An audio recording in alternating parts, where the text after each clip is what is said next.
Hi, I'm John Rothery, osteopath. Thanks for allowing me to do some videos today on personality types and traits. We're going to talk you through a definition of personality, the different types of traits and the different theories. We're also going to talk about type A characteristics, type B personalities, and what we're going to talk about is social learning theory and interaction theory. Okay, there's many definitions of personality, but one of my favourites is this. It's a combination of our traits and characteristics that make us act and behave the way we do, and that makes a lot of sense to me, and hopefully it makes sense to you. A trait is genetically predetermined, so it comes from your mum and dad, and it's a characteristic. For example, extrovert, you know, the person in the changing rooms always having the pranks and messing around, or the introverted type of personality is an example of a trait, somebody who's quiet and shy. So a trait is genetically predetermined, comes from your parents, and it's a characteristic. Okay, some researchers in the past have said there's only two types of personalities, so we call this a narrow band approach because it is very narrow in its approach. There are what's called type A personalities and type B. You can do lots of online questionnaires in your own time on the internet, and it'll tell you whether you're type A and type B. Type A tend to be quite impatient, high stress. They're the hotheads in your football team. So if it all kicks off on a pitch and there's a bit of a scuffle, the type A personalities will be in there mixing up and getting involved. They're also intolerant and they can lose it really quickly. Type B personalities, they tend to be more relaxed, low levels of stress. So in the scuffle example, they're the ones who won't go running in, they'll just watch and think, well, what's the point? But unfortunately, what we do find, or fortunately, most people sit between the two types, type A and type B. Okay, so state anxiety is the situation you're in. So for example, I'm in front of a camera now.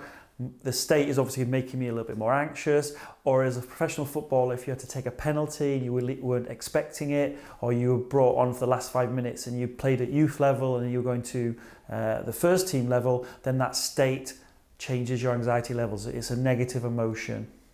And trait anxiety is what you're born with from your parents. So my mum's a little bit of a worrier. Obviously, I am also a worrier. So that is my trait characteristics.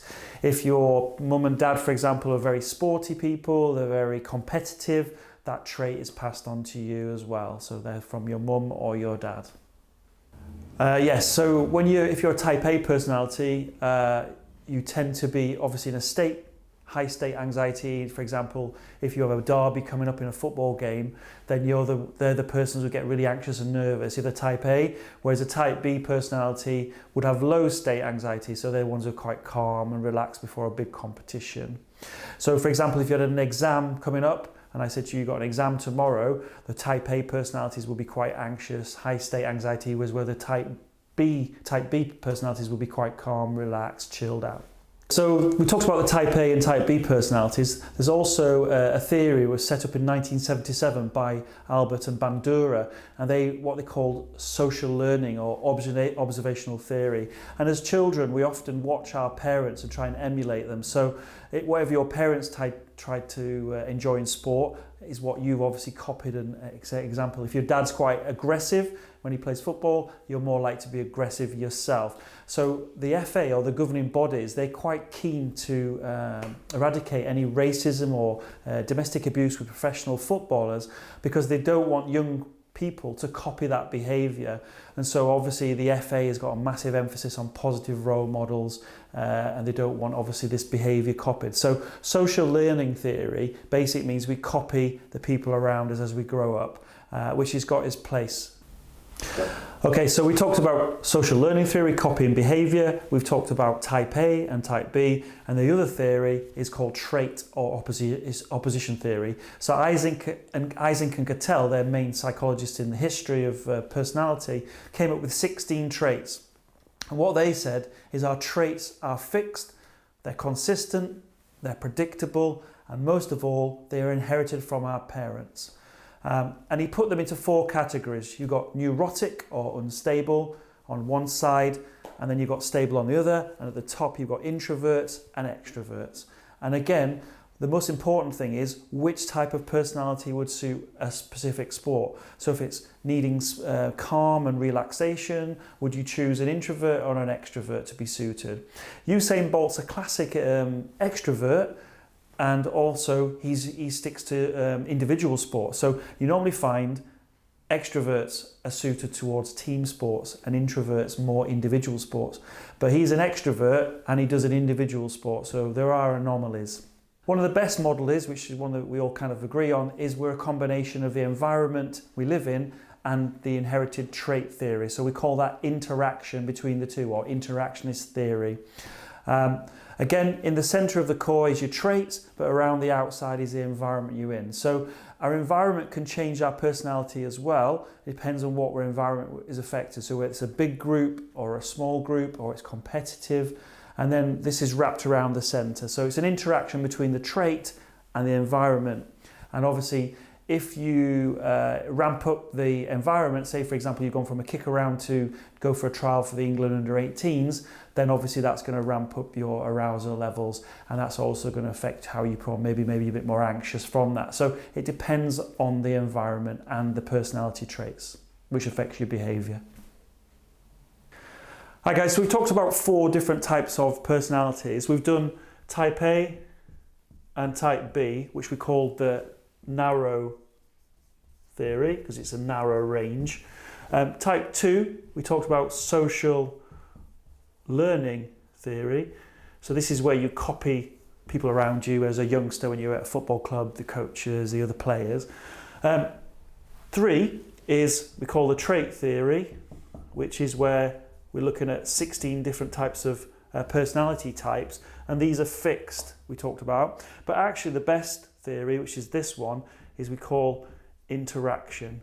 And or interactionist theory, if you want to get really posh. And it's a combination of the trait theory and the social learning theory. So the formula, it's a mathematic formula, is your behaviour is due down to, or the F means the function of P, your personality,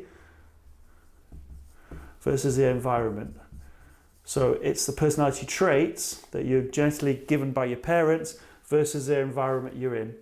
So this can change depending, so when we talked about the environment, so if you were playing football and you're training and all of a sudden the England manager turned up, the environment changes, the pressure turns up, and we ramp up potential the stress levels, which can cause obviously anxiety, which we're going to talk about in the next video.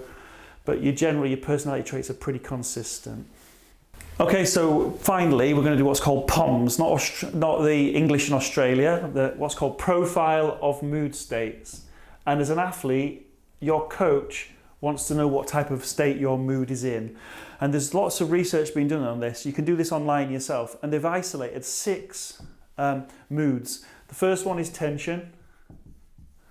The second one is depression. The third one is anger. Fourth one is vigour or energy. Fifth one is fatigue. And the 6th is confusion. Now, if you notice, that's tension's a negative emotion, depression, negative emotion, anger, negative, whereas vigour, as in lots of vigour and energy, is a positive emotion. Fatigue, negative, and confusion. And what you can do is you can do this online, it'll give you an idea of your current mood state. But what the most important thing is, they realise that athletes who are consistently banging in goals, playing really well, they have what's called an iceberg profile. And what happens is the vigour, this one here, is high and above the rest. Whereas if you're having a bit of a nightmare over a patch of poor performances, it tends to be quite flat. So this is not where you want to be, this is where you want to be. So as a coach, a manager, if you look at your current mood state, this is where we want to be heading. And it's just a useful tool to get an indication of your current mood state. Thank you.